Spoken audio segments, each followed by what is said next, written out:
जय छठी मैया। कभी आपने सोचा है कि हम दूसरे के कहे के हिसाब से चलते हैं?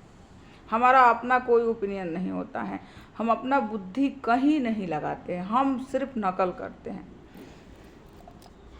अक्सर देखा है ना कि जो हमारे हमारे अड़ोसी पड़ोसी करते हैं हम वही काम करते हैं।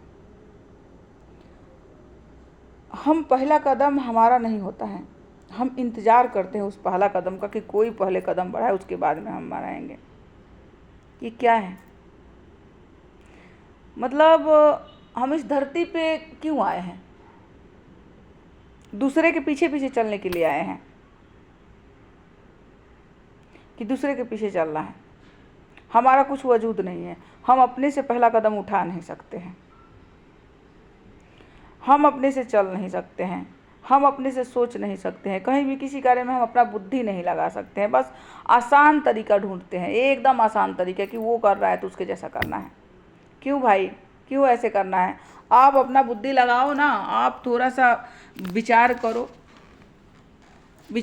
चिंतन करो, मंथन करो। हर एक चीज़ एक बात पे अगर आप विचार करते हो तो 1000 चीज़ें उसमें से निकल जाएगी।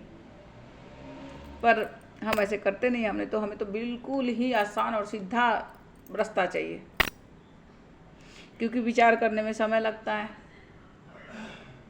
पर कभी आपने सोचा है, हम नकल करते हैं ना, उस नकल से हमें कुछ भी हासिल नहीं होता है।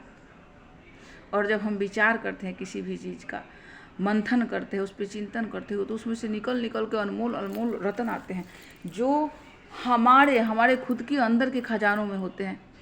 और वो जब निकलते हैं ना, तो हमें अपने आप पर प्राउड होता है कि अरे ये हमारी खुद की सोच है। और वही सोच हमें आगे पर बढ़ाता है जो हमारी खुद की होती है। भेड़ चाल में हम क्या होता है ना, हम भेड़ बकरी के पीछे पीछे से, जैसे भेड़ बकरियाँ चलती है ना, उसके पीछे पीछे हम चल देते हैं, लेकिन उससे हमें कुछ हासिल नहीं होता, कुछ नहीं। बल्कि उस तरह तो हमारा धीरे धीरे हमारी अपनी आत्मिक शक्ति खत्म होती जाती है। शक्ति तो अच्छा देखिए, छोटे से तरीके से समझते हैं।